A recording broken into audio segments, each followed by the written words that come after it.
Welcome to the Founders Chair, where we get to sit down with the leading entrepreneurs, business leaders that are shaping and impacting our community and changing the narrative of what business is. And today we have a special guest, a guy that has been doing waves. I'm literally talking about waves within the industry of the clothing industry, and somebody that I also look up to personally. He's really changed the way we looked at things, and he's built such a phenomenal brand by the name of Old School. And I mean, as you know, Old School only a few years old, but it's now an international brand. But without further ado, Daneel, thank you very much for sitting on this Founders Chair, and I'm looking forward to having this conversation with you. Sheldon, thank you so much. I think Yes. I need to give you a haircut first. I want to say I'm only doing this for the haircut. I heard he makes the best haircuts in the world. Oh, yeah. So no, thanks so much. I think No, it's thank you. so cool how we met, and I think I really also like the way you've built a community that really looks up to you, or just like your social networks, the way you've used it to do good. Yeah, And no. I think it's also awesome for me that you're a guy that sort of is purpose driven by what we both believe God's Yes, called us to do. yes, And yes. it's super exciting to sit here today and just to reflect and discuss. So thanks for having me. No, thanks a lot. Thanks a lot for coming through. And I mean, this has been a conversation that I've been looking forward to. Yeah. And I've been begging you about it. I was saying, Daneel, when are you coming back? Because Yeah. you've been traveling around. Yeah. And I said, oh, you know what? Let's just have this conversation. Awesome. Take me back to the young Daneel. Yeah. Did you always have the entrepreneurship bug at a very young age?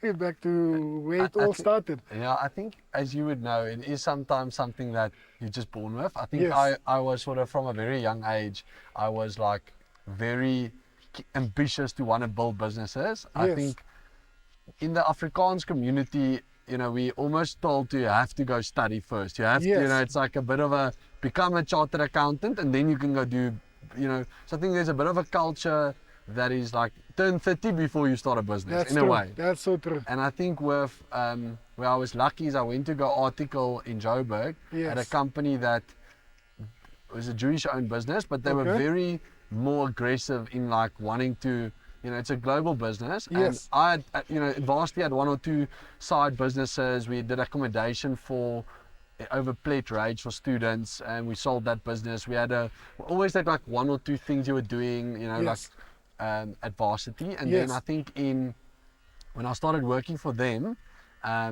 so Old School actually started while I was at Varsity. So I started Serious?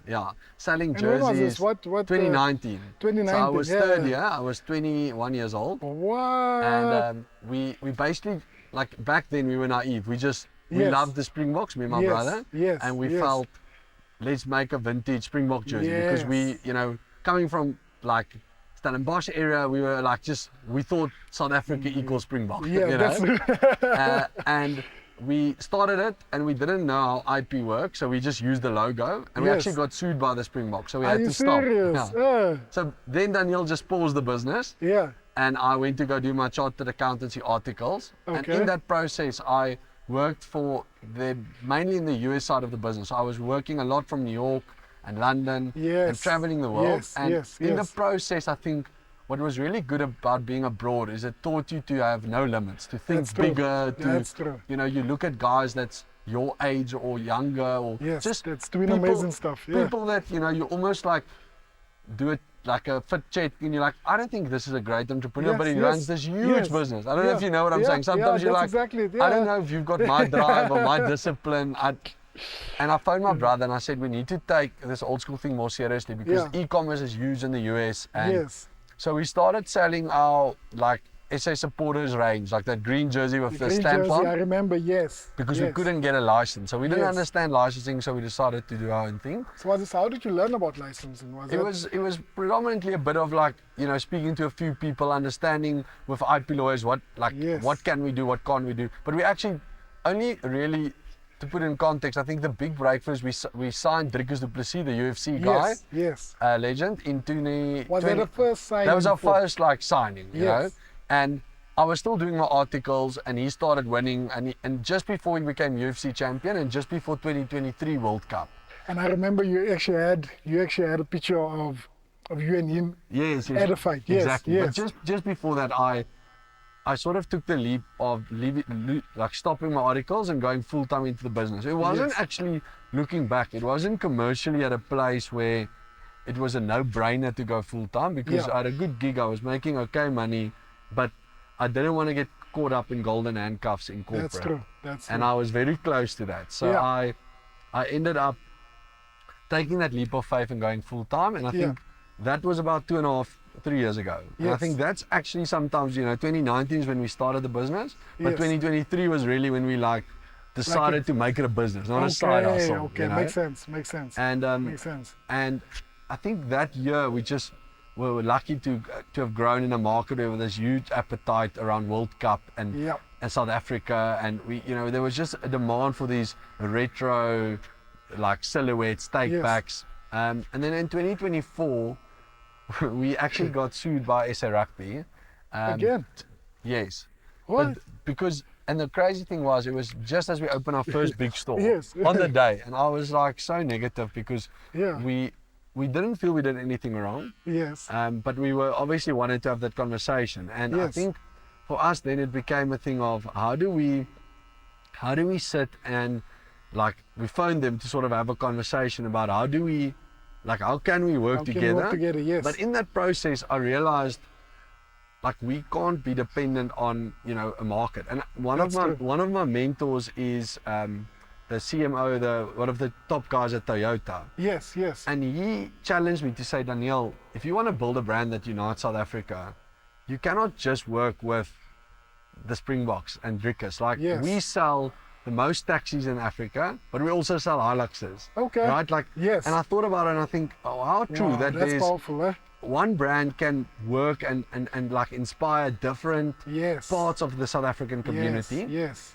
And that's when I started working and speaking to the chairman and Jessica from Kaizer Chiefs, Yes, and I was speaking yes. to the chairman, Mr. Kosa's sons, and Yes. and I really told them that I think there's such huge scope for heritage premium wear around, Kaizer Chiefs and Orlando Pirates, Yeah. right? And when we start looking at the numbers of merch that Adidas and the replica partners sell, we realize it's an incredible opportunity to go build a premium range for the fan and bring That heritage. makes sense. Because that makes sense. the heritage that the local clubs have is almost more. Then there's so much passion. There's so much much. passion, yeah. And I think for us it was a long process of sitting with them and understanding their history and saying, how do you want to tell your story? Your story to and us. how do we, as old school, enable your story in a premium, aspirational sector? Yes, yes. How do we take the Fabiani customer and that's already such a big loyal fan and give him Yes. something he can wear He can to wear. the boardroom, Yes. to nights out. sense. People Makes sense. always will buy the product from the replicas because that's what they wear to game day, that's what Yes. they exercise with. But we were there's a huge space for where fashion and culture meets. Culture meets, and that's And exactly it. Huh? yeah, that was sort of the convo. I think end of 2024 we launched Pirates, we launched the Springbok range. Beginning of last year we launched Kaizer Chiefs, and I think Yes. that what really excited me was just how we kept uniting those communities around that product, and we realized how scalable it is. And I think that's when we thought, okay, but who do all these teams support, right? Because I'd love to say everyone in South Africa supports rugby. They don't. They right? don't, And yes. not everyone watches, the South African League, Yes. Yes. and the Betway. And I was like, but what about? And we started looking at Premier League and global IP, and we Yes, realized yes. football in Just- Africa is culture. When you Is look at culture, Premier yeah. League, That's if true. you look at It's massive. Barca, Madrid, and it's the same guy on both sides of a street supports a Liverpool or Man U. Your Chiefs, Yes. Pirates, and your Springbok fan all loves All Premier love League. Premier League. That's true. So that's why I spent a lot of time last year abroad trying to work on those deals and saying we think it's a huge opportunity to take IP that people care about yes. and build product around that and tell stories. I think that coming to that realization, do you think that was the game changer? That was the Because light bulb, light bulb the that light actually bulb switched on. moment. Because being able to switch from rugby and now Yes. coming over to soccer. Exactly. So I think that was the main thing. I think we always wanted to to look at what is the right things to do. And I think for us, it's always like, we work with the rights holder, right? So we pay a lot of money to be able to have access to their badges and their history. And how do we tell their stories?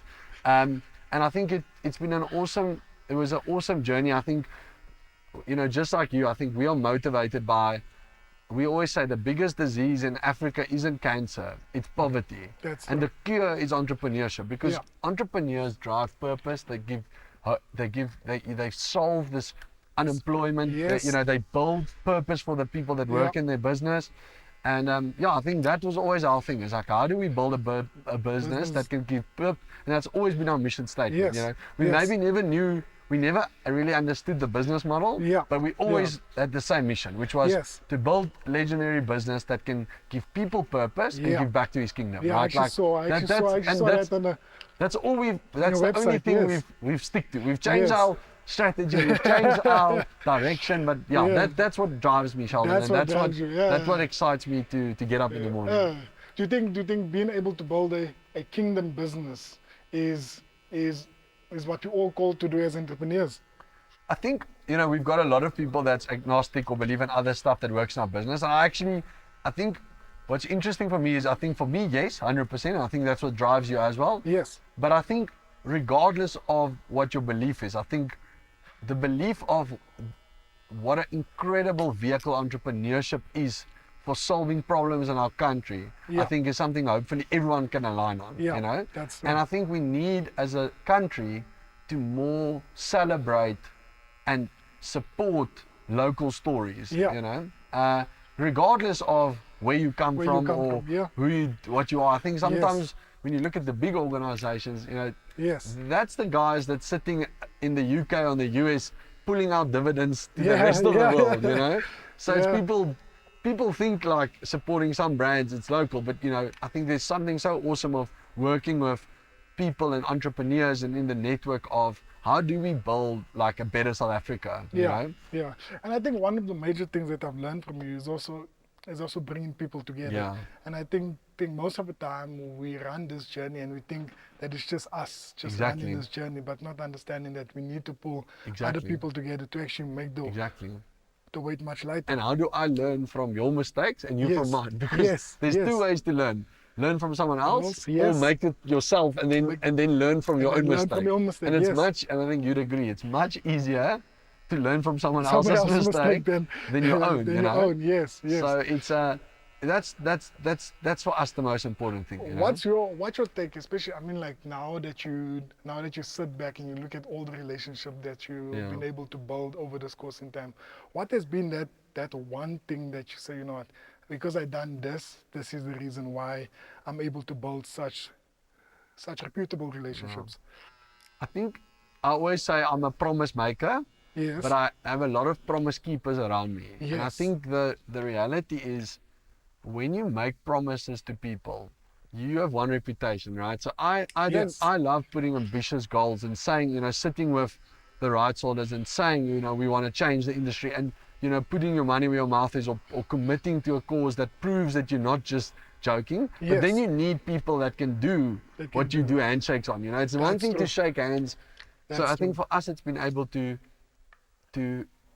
trust my gut in who to trust. I think we've done a lot of deals that if we waited for the paperwork to get signed, it wouldn't have happened. We wouldn't have ever done the deal. But because I looked someone in the eye, we shake hands and we had a rough MOU, like a rough idea of what it is. And then I trust the legal and the financial team to run it. Because I think that, and I'm not saying we can do that forever, right? I think the business, and yours as well, you get to a stage where you need better procedures, you're getting audited, you can't just say things and do things differently.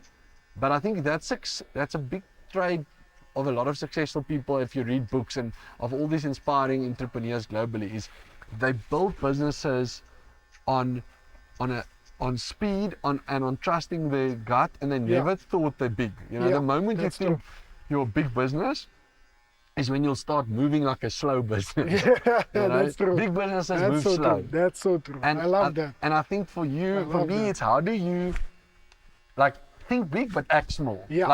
Have the biggest dreams. Become the largest barber in the world. Become the largest, one of the largest supporters brand in the world. But don't act like it. You know, Don't act treat like it, people in a yes. way where you're also getting started. Like Yes. understand other people's point of view. You know, and I Yes. think that's why I try and I think that I'm a very honest and trustworthy and loyal guy. I think Yeah. what's tough is because you're in an industry that's cutthroat and there's a lot of, you know, the South African sports landscape has looked the same for 30 years. And That's now we true. came in and we're disrupting. You are going to Yes. cause a lot of, you're going to create a lot cause of, a lot of- you know, upsetness and Yes. feathers are getting Yes. ruffled. Yes. But I think it's just so important to sort of keep your head high and be through that. Like, how do you have the same contentment in like your belief in what you're doing without taking it personally? You know, that people are trying to block Yes. you, are Yes. trying to create maybe lies or tell things about you that's not true, spread Yeah. hate that's Yeah. not true. Yeah. And how do you stay focused on your, On- you know, your purpose and your on calling? purpose, yeah. I think that's the most difficult thing because Very. because you don't expect it for it to happen. You understand? You don't expect that eventually with success there's going to come a lot of negativity. Yes. There's going to come a lot of hatred. There's Yes. going to come a lot of things. How do you deal with that? Because I mean, like it's part of the journey, but Yeah. how do you deal with that?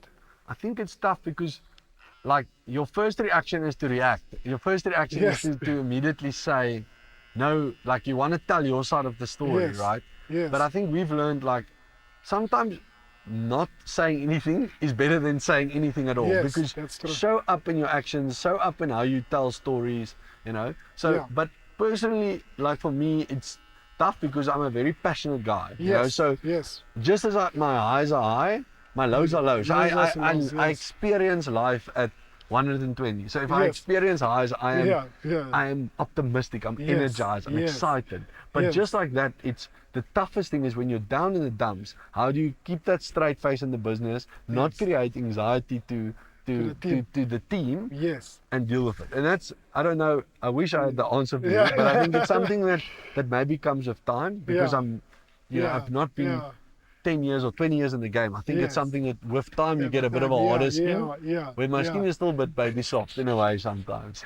So a big baby feel. Yeah, yeah. You can see this pink shine that's coming through. But I think that's the thing because you try to move with the right motives. Yes, yes. And obviously you try to move with the right intentions Yes. and thinking that everyone will move with the same intentions Yes. as you do. Yes, But it doesn't always matter. exactly. So I think that's where you wanna like you wanna sort of leave it and let it blow over. But I think Yes. it's the rights holders. It's not Yes. my responsibility. It's Yes. you know, it's the brands we work with brands, that yeah. needs to tell the story. Yes, Right? Like that's they're the true. ones that it's not my IP. I've never Yeah. said it's mine. It's not my Yes, story. yes. I don't own the 90s football. I'd never pretend to do.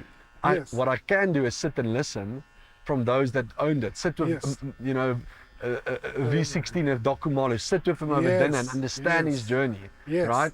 So that's how we do it. It's like sit with the people and tell their stories, Yeah, right? yeah. So that's all we can do. But I think it's also like, don't get distracted by noise, right? Because Yeah. it's noise. Yeah, It's that's not, true. if it was true facts, you must react. But if it's noise, you know, focus on just being the better you, showing up Yeah. daily, like learning from it, saying, That's okay, true. cool, how do we up the game? How do Yeah. we communicate and how do we collaborate better into communities? you Yes, know? yes, So, yeah. yes. Yes, because I think like, you know, in this case, I mean like, the one thing that I've always learned is that time will always tell. Exactly. You understand? And sometimes you do want to respond That's in such the a beautiful moment. word, yeah. You see, you do want to respond in the moment, and you feel the urge. You want to get a respond. stab back. You want to get a stab back. But just tell your story. But Just you, tell your time story. will tell, yeah. Time will tell. Time will tell. Yeah. And I think most of the time I feel like these are the stories that you're going to They share in the shape you. future. Exactly. You understand? And although it can turn out to be a good thing within the future, I Yes. think like it's a lesson right Exactly. now. How do you turn headwinds into tailwinds? you know? Yes. So I think like most of the time we look at it and it's how's the haircut? The haircut is Yes, coming. I'm like, I'm feeling fantastic. This fade is to coming die in. for. I love it. Tell me what with that. I mean, like with the perspective that you have and basically see in local businesses, where do you think like these other guys are basically falling short in terms of them just recognizing that it goes beyond just the product itself? Yeah.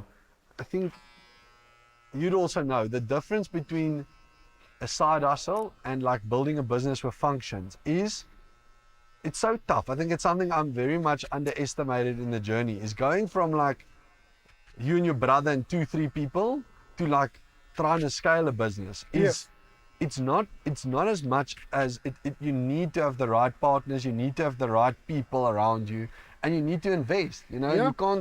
you can't, you know, till today we haven't taken almost a cent dividend because we keep reinvesting the business. Yes. Don't up your lifestyle, reinvest, because if you want to build a great business, you need to be disciplined on how you grow it, you Yeah. know? And Yeah. to do that, you need either great partners or you need to have the discipline and the ability to understand how do you grow that. Yes. And that sometimes means getting in partners. It means, you know, going slower or hiring or giving up equity or giving long-term, you know, incentive pools for Yes. people. Yes. So I think Yes. it really, it's so, and that's why I loved walking your offices and seeing sales, ops, product, finance. Like it gives me like nachas because I like, Yes.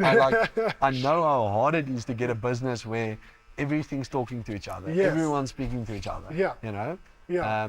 So yeah, that's and most of the time, as entrepreneurs, we lack the foundation because we want to Exactly. be seen to the people as we are Exactly. successful, but not actually putting the foundation right. Like you said, with product, like Yeah. to make a great product is not that hard, but to make a great product consistently is incredibly tough. You need to incredibly invest. You need to Yes. go from 1% in product to 12 if you want to scale. Want to scale. It's such a weird concept because one can do X amount, but Yes. 3 doesn't do the same amount. doesn't It do just the same. creates processes and Yes. slows Yes. things down. But Yes. and that's been my biggest learning. I love going fast, Yes. but some functions need to Yes. go slow Need to go to fast. go fast. And To I go think fast. I don't always remember it.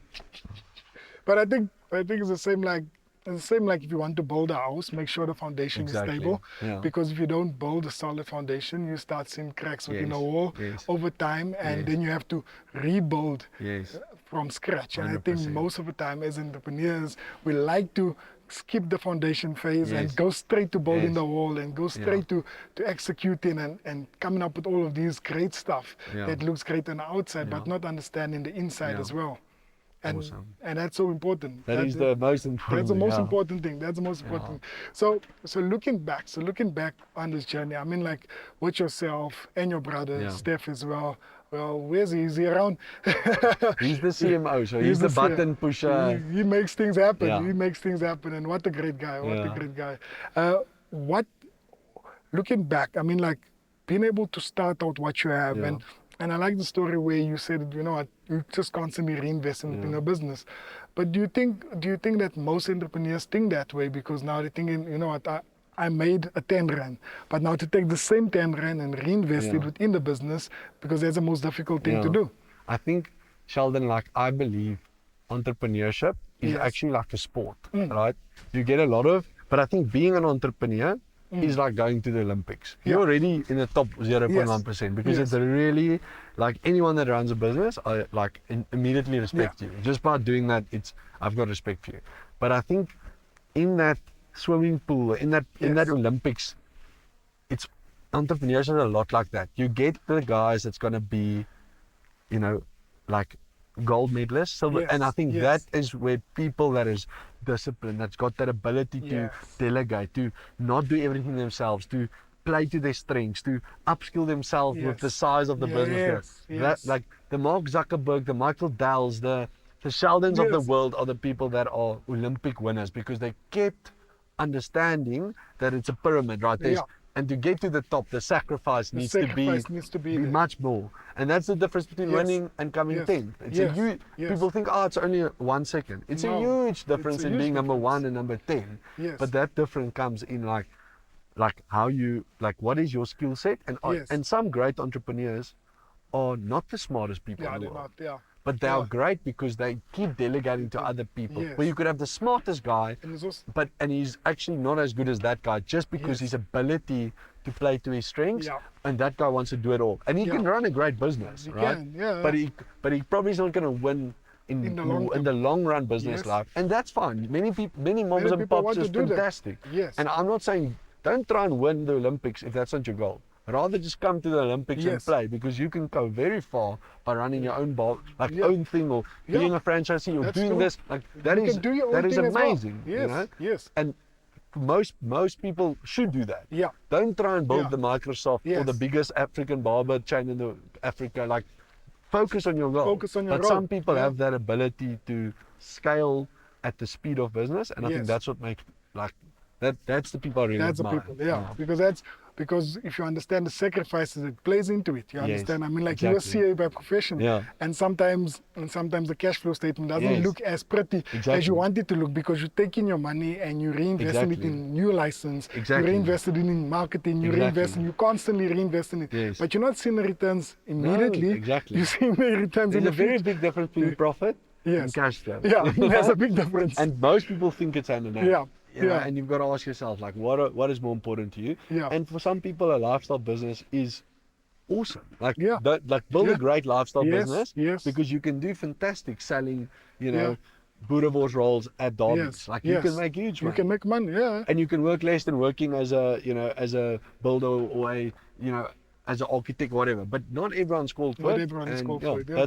That's my thinking, at least. So I'm sure the follow-up question was basically just finding out, is entrepreneurship a calling, or is it something that you get up and decide you want to become an entrepreneur? I think it's almost like nature nurture, right? Like, Yes. I think it can be both. I think you can, if you have the discipline and you want to be it. Yes. If your willpower is strong enough, I think you can be a great entrepreneur, even if it's not your main skill. Yes. I think the problem, I'm more scared about people that has that natural calling, but they don't have the work ethic to back it. That's almost Oh, the yeah. most dangerous, you know. And that's tough. That's tough. So I think it's both. What do you think? No, I'm with you 100%. And I think that most of the time we think entrepreneurship is just because everyone paints the picture of the glam. Yeah. Everyone shows, this guy's built something Yes. from zero to hero, Yes. and you see all of these things. But it's true what you're saying is that you're not looking at what's going on in the back end. Yeah. You understand? You're not looking at the sacrifices Yeah. you're making. You understand? The Yeah. time where you're not with your family, the time when you're Yes. doing all of these Yeah. things, and you're sacrificing these things just to. 100%. And some people 9 to 5 could actually work, and some Yeah. people, I mean, like there's nothing wrong with the 9 Yeah. to 5, and we just need to understand that. I personally think that there's a calling that an entrepreneur has, that sometimes he feels deep down inside within him Yes. that he can do this. agree. And if he doesn't do this, he Yes. doesn't know who's going to do it. You Yes, understand? It's the same like 100%. you, like You gotta like take just, that risk. You just got to take that risk. You understand? And I think that risk just makes everything ripple. You understand? Because now you see what happens Exactly. eventually. But not Risk is beautiful, and people Yeah. hate it. what has been that thing for you? Because I know that, Yeah. especially when it comes to wrestling and stuff like that, because you rest a lot. Yeah. You rest, you risk taking deals where you're hoping that it's successful. Yeah. You risk attending meetings where you're hoping that if this thing actually works out. I mean, like you Yeah. actually shared your story of flying to Liverpool Yeah. and basically spending, this was like 15 months ago, Yeah. and being able to present to them. Yeah. It's exactly, and it's that. But I think that is where like persistency is so important. You know. Yes. A lot. I think if you want to do anything Yeah. and you think asking is going to get you the answer, it's ask, take a no. Like, how many Yes. no's can you take? Yes. Because if you really want to do something, don't accept a no. Go ask again. Yeah. You know, like we were told by Liverpool, no, don't think so. Serious. Yeah, Yeah. but also we weren't ready. Like I Yeah. sort of said there, we've got 10 kiosks and a store. We can Yes. bring your brand to Africa, and then you sort of like realize quickly, okay, but we're not nearly equipped to do that. To do that, But in yes. hindsight, my naivety is what got me the meeting. If I knew how complex it was going to be doing it, I would have never walked in there with false confidence. Yes. But it's that confidence that you walk in there, take a no and say, okay, but why not? No, because of this, and that. Okay, let's talk again in 6 months. Go Okay. back. No, we can meet online. No, it's fine. I'll fly to you. No, don't fly to us. Just meet us online. I'm coming to see you. Yes. London, on a train, Liverpool. Walk in there. What? 1 hour. Back on a train from Liverpool. You go from London to Liverpool for 1 Yes. hour, and then I go back. What? But why? Because like the ROI, if you can land them, yes. the brand, not only in South Africa, but up in Africa is It's massive. huge. It's You know, massive. so it's your scaling, it's your brand that can scale with you in the continent. Yes. You know, And so I think most of these brands look at that commitment. Exactly. Because that's what you've done. You Exactly. actually committed and basically following through, Exactly. trying to figure out exactly how to do this. Yeah. But on that point, what you say, like people, it's hard to accept no's because I mean, like when the door closes, what do you do? Yeah. But most people don't ask again. And I think sometimes, you know, it's like, let me say, if someone asks you, like, Yes. I've got a Jewish friend that I don't like drinking excessively, but he loves tequila. And he would come to you and say, tequila? Yes. And I'd say, no. And then he says again, tequila? I'm like, no, it's fine. And then he just asks us third time, tequila. And before you know it, you're drinking a tequila with him because he just asked you again. Because you just actually again. And so I think sometimes there's something about not being Yeah. scared to really like push. I mean, if someone comes and asks you for a franchise and Yeah. they're not ready, Yeah. they say no. I bet if he keeps knocking on your door and say, you will value that more than the financials than someone that doesn't keep asking. Yes, I'm not saying yes. we'll just That's get it, true. but That's that constant- constant like hunger for Yes. wanting to do it is like affectionate. Like And that's a drive. It's a drive, you know. That's a drive. Yeah. But how do you know? Don't come knock on his door now. I'm just saying. No, but you know, this is so true what you're saying because most of the time we give up too early. Yeah. And basically we send the proposal through and we just hoping that Yeah, that we somebody- think, oh no, It's no, done. go, ask again, Yeah. ask again. You know, like, and until they tell you, like, please stop. Then you know, there's a place to stop, but I think there's a way to take a no, and to make it a maybe. Like sometimes it's like, if the no's no, say okay, but when yes. When is Sorry, yes? I worked in sales, so there's Yes. more sales advice. Yes. But And if the no that's is no, it. I Yeah. can't open a franchise now. Okay, cool, Sheldon, but why? Why? And when? Yes. No, only when you get to this, if you only can get a bank loan this big and this, Yeah. okay, cool. If I get a little bit under that, I'm just gonna come see you again. Yeah. Happy? Cool. Bye. Okay. And then you know and then you ask again with less, and then that no Yes. becomes a maybe. You know. Yeah. Yeah. So yeah. Do you think that's the edge I that think that's the most edge, people huh? are missing? Yeah.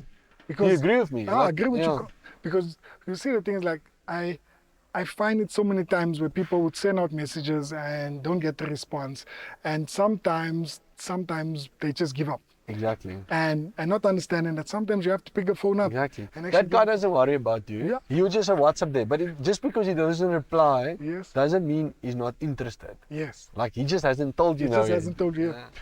So there's a saying that I always tell the guys in the Yeah. office, and I say, you know what, we come to work and we think that our customer's priority is our priority, or basically a potential Yeah. customer, that they're always thinking about us, but they're not thinking about us, and we have to constantly be on their minds Yes. in order for them to think about us. Yes. And I think that's the struggle that we need to try and just get that edge, because if you think about it, everything is about selling, Yeah. and you have to get it across the line. 100%. I remember when I actually went to the launch, and I went to the launch of your SuperSport Yes. store, and when the CEO spoke, Yes. Rendani. Randani spoke, and basically he said, you know what, you had such great tenacity, Yeah. and basically didn't want to just take no for Yes. answer, maybe. And it was a matter of how are we able to Yeah. make this work? Yeah. How are we able to make this partnership work? Yeah. And I think that's the crux in terms of what entrepreneurship is Yeah. all about. And thinking that you arrived as another mentality, because then we all become complacent. We Yeah. all become, you know what, just waiting for Yeah. customers to come to us.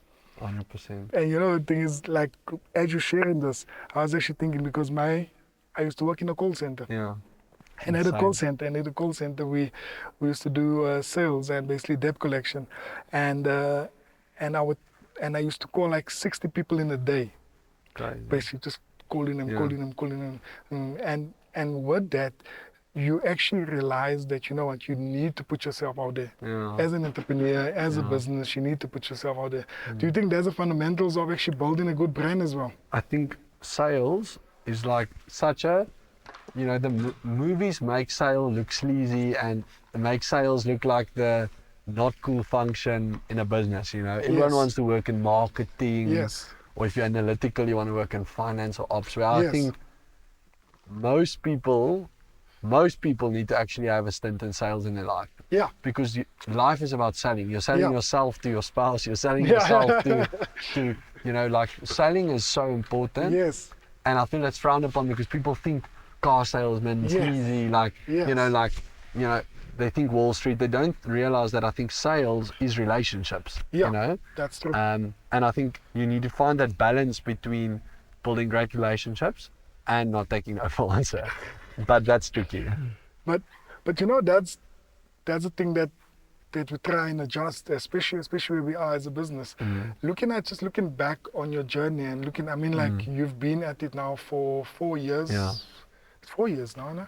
Full-time 3, but I mean Full-time like 3. 6 Yeah, years since we 6 started. years, Yeah. yes. Just looking back on this journey, what do you think, what was those fundamental principles that you managed to include within your business that's like, you know what, this is how I want to run this business? Yeah. So there's a book called No Rules Rule. By Netflix. Yeah. Yes. And yes. I really resonated with it because I think the main belief I have is operate in a world of context, not control. If you can build a business where you don't have to give people, like if you need to micromanage people, in my opinion, they shouldn't work in your business. You want people that you can give context and they can operate, like not have to tell them you have to be there at 8:30, do this specifically, do that, like, because that takes so much time from you as a leader compared to being able to like give instruction and focus on the next thing. Like thinking about the guys taking the video podcast here for us, like they have different gigs that they need to do, and if they need to singularly manage every single part of the process, they'll never scale. But if they can able to give context to different crews and get people that can snap what they need to do quickly, you put yourself up to have way more work output.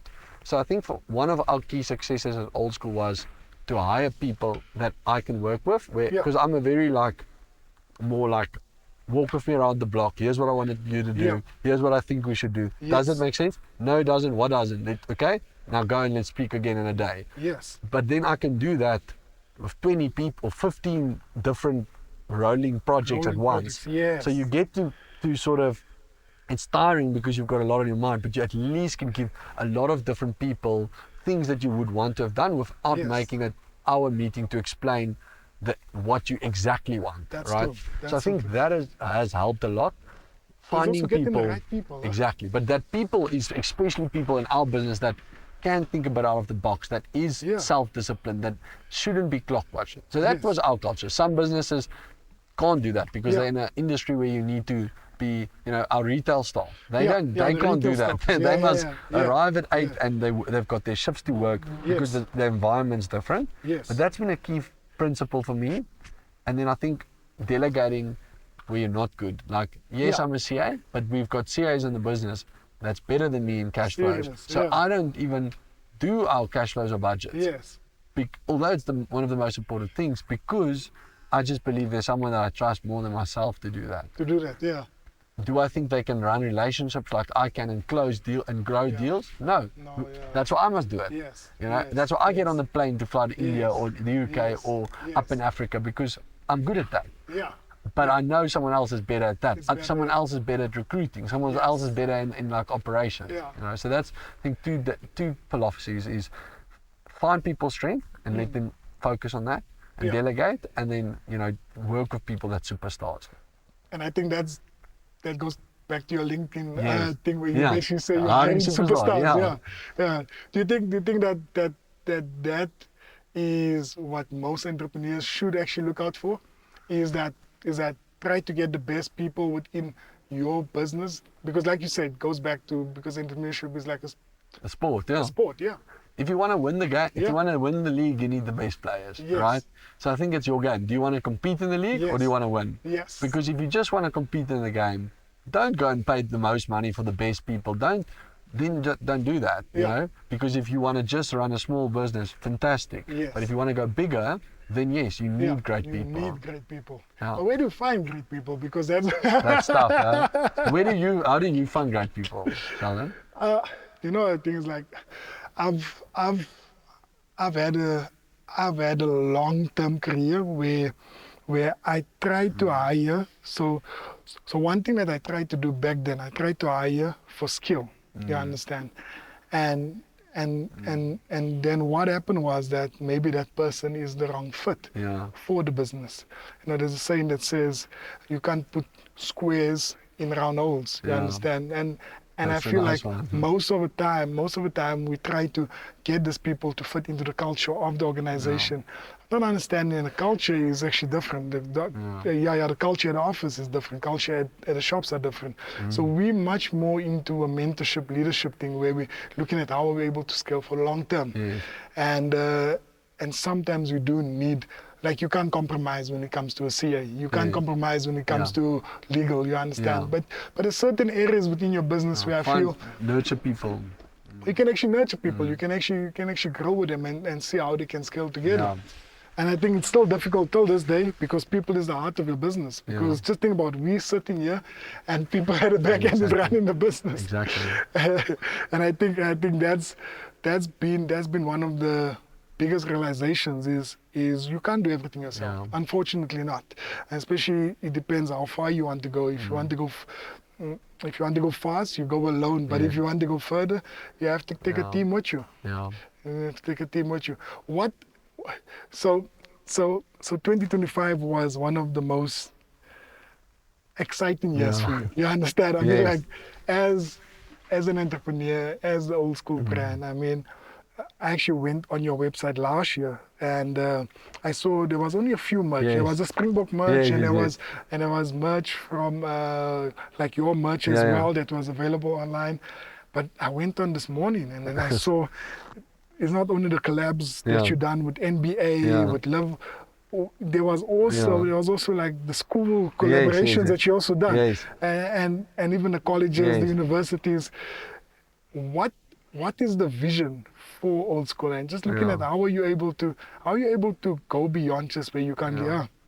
So I think that's a very good pickup because I think for us we've realized we want to be the home of premium support, right? So who do you support? Teams that you love, but then also if you think about it, the moment your kid goes to a high school or school, you are now a supporter of that school. All of a sudden a mom or dad goes from not worrying about a school to caring a lot about that team, how they play, you know, where I feel like when it comes to, so we realize like where do people want to unite, and then we want to make product that unites them. So for us that's sport, corporate and schools. So that's the three divisions of our business, is what corporates can we unite and like how can we give premium product that says a statement for them. A good example is what you and I are busy with in the marketing teams is how do we give your teams potentially stuff that is exciting and cool, right? Because that then sends a signal of quality. It sends it's like a great opportunity. So that's a way to unite people. Uniting all the guys that work in your business, all 800 people across more now that is part of the Legends Barber story, you know, and make product a part of the storytelling, you know. So that's the one thing, and then schools was the other. So we feel it's like almost like a ecosystem because your fan cares about his kid, about his alumni groups, about his business he works in, and about his club and teams that he supports. So there's more than one place to build that association with a fan, and I think we build stronger association when you are wearing my, you know, when I make a much more loyal customer when I work with his school, with his corporate, with his team, you know. So like that is our goal, is how do we, because then you can unite theoretically the whole South Africa, right? Because they might not care about Chiefs or Pirates, but they love these kids going in that soccer team, for instance, you know, or the rugby team. So it's like we just believe wherever you're in life, even if you don't love sport, you support. It's in human nature to want to support and to unite, and we want to be where that mixes. So that's the that's the goal of like the ecosystem, you know. And it's also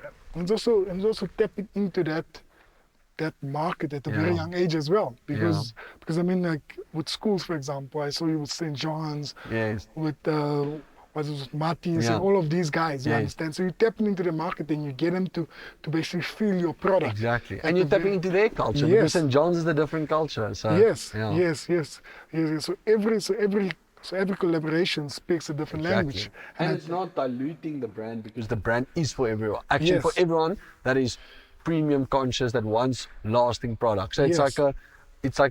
it's weird because usually as you grow, you become less exclusive. So people would want you less. Yes. And hopefully my theory is correct. But our theory is that as you grow and you unite different areas, you Yeah. actually become more part of the ecosystem. So that's the vision. Do you think the collaborations played such a big role, especially in your scale? Yeah. Do you think that was I think that that's was our key. that's the key basically? Yeah. That's the key to actually making all of Yeah. these things possible, because Exactly. many of the times we want to scale on our own. Yes. So let's just take it for example, old school just being old school without any collaborations. We'd be a normal brand in retail, you know, Yes. where we like, if we do that, we'd make more money because then we don't give as much away to the partners we work with or big discounts. But I'd rather work with people and like empower all of the different people we work with than just have a P&L for myself. Yes. I think you've got something similar with your franchisees, Yes. you know. Yes. You and them are like aligned. Yes. Both are making money. So you are not just feeding the people that work for you, you are feeding the families, the communities, Yes. the, you know, where that shops are. Yes, you know, so that's where true. if it's in Westgate or if it's in Cape Town or wherever, Yes. it's a area of where you create. So for me, I was obsessed with how do we, because most retail businesses, you know, they make product, they make sales, they focus on only their own P&L, Yeah. they reinvest their profit or take dividends. But we have this model where close to 50% almost of profits theoretically go to the guys we work with, right? Because Wow. if you give someone a Wow. big percent of revenue, you'd Wow. know. You know, yeah, it's a lot. You know, people think, but 8 or 10% revenue sounds little. I'm like, you go find a business that makes more than 25% profit a year. Yeah. You know? You won't, yeah, You yeah. won't. So You won't, by yeah. giving that away, we are giving theoretically away from our bottom line. Yeah. You know, because all we are paying for is the IP. Yes. So that's the model. And it's basically a give and take relationship. You Exactly. understand? I think most of the time we look at business and we want to make the 30, 40, 50, 60% Yeah. margins, but not understanding that sometimes that 15% is enough to keep you going, because you can constantly. Exactly where there's too much margin, Yes. other people will come and fight you to the Yes. ground, right? Yes. Like you can't scale on if you are You can't making scale huge like that. margin. You can't scale like that. Unless you Google, or like literally Google or or Apple. like a Facebook or something. Yeah, that's it. Yeah. So- Yeah, but it definitely comes down to give and take. Yes. Because if you're not willing to give, how are you able to Exactly. to get something in return? Once again, just thank you very much for sitting on the chair. It was such a pleasure having you, and I'm sure so many people will listen to this and grab so much nuggets that they can use within their business, and as they grow their business and try to scale, those are the type of conversations that we hope to leave with them. Wow. But I think in parting words, you know, there's something that we always do at the end of every Yeah. show. There's a question at the previous guest, Okay, not for awesome. the next guest. Yes. But you don't know who's the previous guest. Yes. So this guy just asked a question, and he said, and basically said, for the next guest, Yeah. Yes. whoever it is, what are you doing for society? That's his question. He didn't know you were going to sit Yes. on the chair. Yeah, that's very cool. Yeah. So I think we spoke about it a lot in this episode, but I think for society, for South Africa, I want to create a business that motivates the next generation of entrepreneurs and employs the current people in need of purpose. So Yeah. that's what we're doing as the core. Outside of that, there's a value, I think in our business we're going to start implementing this year called shared value. Yes. So instead of just writing big checks to organizations, which we're more like sort of the approach we used to take, is saying, Yes. what areas can we create shared impact? Because there's a theory, and actually the one of the board members and founders, his son of Nando's, Yes. told me about this. He said, Yes. shared value Is it Robbie's is son? Robbie's Robbie's son, son, yeah. yes, So John T told me where you can create most impact is where you're not just giving away, but where you can invest, where it's still good for you, Yeah. but you're paying radically more for what you're getting. So What for you're them, they pay way more for furniture, Yeah. but that is like, and does it reflect in their shop fitting outfit? Yeah. Yes, but Yeah. they empower thousands of people that handcraft stuff. So for us, Yes. it's in our stores. How do we get local artists to do cool sketches and pay them what they want, market rate, for something that we usually would have just printed out? Yeah. How do we build soccer fields in communities where we are making money off soccer? Yes, How do we that's build true. rugby fields in Yes, areas we yes. are empowering it? Because having an old school rugby field is also good fun, Yeah, but it's that's even true. better for the community. So That's so true. that's my That's so answer. true. Do you think with that being said, do you think that most businesses should actually look for funding to scale, or should they look at basically reinvesting their own funds, or basically starting Yeah. out with nothing? I think you can do it. I think the main thing you need to ask yourself is, do you want a partner? And funding, you can get funding from a bank. There's a lot of other ways to also get funding than to go to people. But I think it's how big you want to go, who you go with, Yes. like from a funding Yes. perspective, if you do it. Yeah. But just because someone says he'll open a big network for you and stuff, don't just take that on face value. Yeah. Like, be very careful Yes. of who you let in Or from do you funding. let in? Yes. I'd rather reinvest if you can, Yes. because then you're your own boss. Yeah. You're not like become not- someone else's yeah, boss. yeah. But it depends on the business. But do you think, in terms of your experience, in terms of scale as well, do you think that was the main thing that you've done, is basically reinvest? Yes, Or basically we did it, but Yeah. I think, and retail it's possible because one store funds the next, and Yes, it yes, keeps funding each yes. other. But I think that if you don't have if you don't see a way for your cash flow to reinvest in it, Yeah. and you can't grow as quickly as you want to, then you have to think about it. Yeah. But don't just take money. If you could have reinvested it rather than Yes, yes, That's and my I think opinion. that's the biggest challenge, because everyone wants to go big, but never wants to reinvest within the Exactly, business. You yeah. understand? And thank you very much once Awesome. again. Let's give you an opportunity Yes. to ask the next guest. But the thing is, you don't know who the next Yes. guest is. Just to ask them a question Yeah. as to their journey, or whatever question you think about. Yeah. What is a question that you'd like to ask the next guest? I think just out of interest, because if I was listening, I'd want to know this, Yes. is I'd ask him, what has been the book and podcast that's inspired you most in building Wow. the journey Wow. that you'd recommend to other young I entrepreneurs? love that. I love that. I love that. That's powerful. Thank you, guys. That's powerful. Thanks a lot, Daneel, for sitting on the Founders you so Chair much. and being part of this. Thank you very much, guys, for tuning into the Founders Chair. And as we continue to motivate and inspire the next generation of entrepreneurs and leaders that will be taking us, don't forget to share, subscribe, and like whatever out there. Thanks a lot, guys. Cheers, everyone.